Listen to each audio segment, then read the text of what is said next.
Kung naghahanap ka ng tutorial para mas maging mabilis sa pagsusolve ng third layer, ay hindi para sa iyo itong tutorial na to. Kasi itong tutorial na to ay para sa beginner lang na hindi pa alam kung paano mag-solve ng third layer at tinatamad magsaulo ng maraming algorithms. Meron lang tayong 3 algorithms dito. Ito, naging 2 lang to kasi yung isa ay left version. So, ang gawin natin, yung algorithm number 1 ay gagamitin natin ng paulit-ulit hanggang magkaroon tayo ng yellow cross. Tandaan, para lang to sa third layer. So, etong algorithm na to, nilagyan ko na rin ng arrow sa taas para alam nyo kung saang direction papunta yung mga notations na yan. Gawin natin to. F, R, U, R prime, U prime, F. Paulit-ulit natin siyang gagawin hanggang makabuo tayo ng cross. Pag sinabing cross, takpan nyo lang to. Ignore nyo tong corners. Dito lang tayo titingin. Dapat maging yellow lahat yung cross na yan. So, gawin natin. Ulit-ulit. Ayan. Pag tinakpan natin, kung makikita nyo, yellow na yung cross. Yan yung kailangan natin gawin.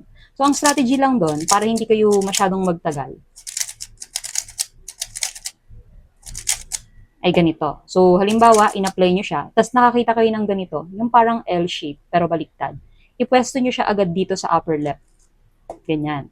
Pwesto nyo siya dyan. Tapos saka nyo siya i-apply. Ayan. After ng dalawang ganon, mabubuo na yung cross. Ayan na yung cross. Then, pagtapos na, pag naging cross na siya, proceed na tayo agad dito sa second algorithm. Ito yung fish move.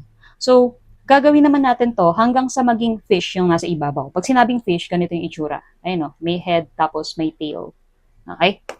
So, gawin na natin to. Pag-eksperimentohan nyo na lang kung saan side ba dapat kayo haharap para mas mabilis siyang maging fish. So, solve natin. R, U, R prime, U, R, U2, R prime.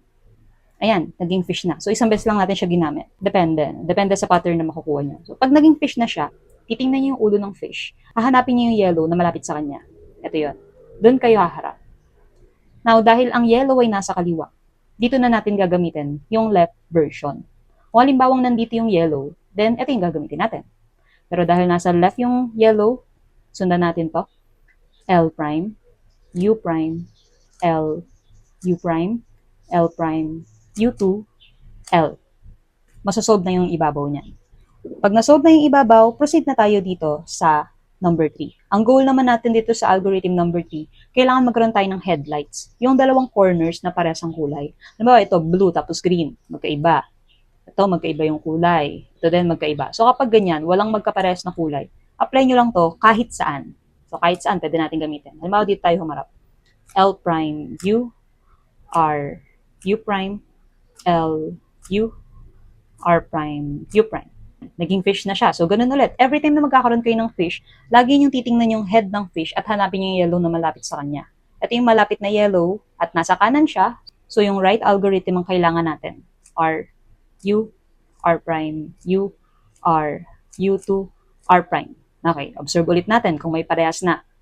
Magkaiba, magkaiba, parehas. So, may parehas na tayo na corners. Pag may parehas na tayo na corners, yung headlights na tinatawag, lalagyan natin yan sa left side. Left. Tapos ulitin lang natin to. Ulit-ulit lang tayo sa mga algorithm. L prime U, R, U prime, L, U, R prime, U prime, U prime, sorry. Maging fish ulit siya.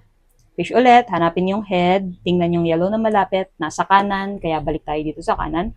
R, U, R prime, U, R, U2, R prime. Observe.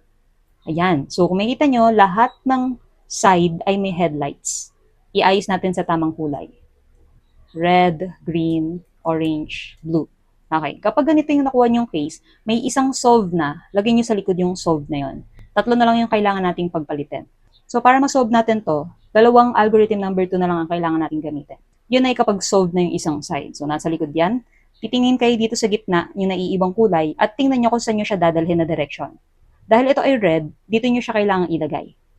Dahil papunta siya dito sa kaliwa, sa kanan ang move natin. Okay?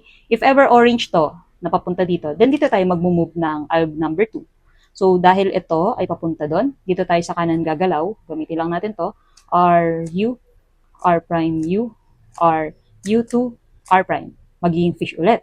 So, harap kayo sa ulo ng fish, hanapin ang yellow na malapit sa kanya, nasa left side, so left alg tayo, L prime, U prime, L, U prime, L prime, U2, L. Then, solve na siya. Now, paano kapag ang na-encounter nyo ay ganito? Walang solve. Kapag ganito, kahit saan, pwede kayong mag-algorithm number 2. Kaya lang, 4 na beses nyo siyang gagamitin. So, mag-algorithm number 2 tayo. Anywhere. R, U, R prime, U, R, U2, R prime. Magiging fish, harap sa ulo ng fish. Tingnan yung yellow na malapit. Nasa left, so dito tayo. L prime, U prime, L, U prime, L prime, U2, L. Okay, may nabuo na ulit na side. Lagay ulit natin siya sa likod. Tingnan natin yung tatlong naiiba. Tingnan tong gitna, saan siya papunta? Papunta dito. So, sa opposite side tayo gagalaw. Alg number 2 pa rin, R, U, R prime, U, R, U2, R prime. Naging fish, harap sa fish. Tingnan yung head ng fish at yellow na malapit dito. Nasa kaliwa, so dito tayo. L prime, U prime, L, U prime, L prime, U2, L. Solve. Ganun lang. So, mas kaunting algorithm, mas paulit-ulit gagamitin. Kung gusto nyo na mas mabilis na method, then kailangan mas madaming algorithm kayo na i-memorize. Okay? Bye.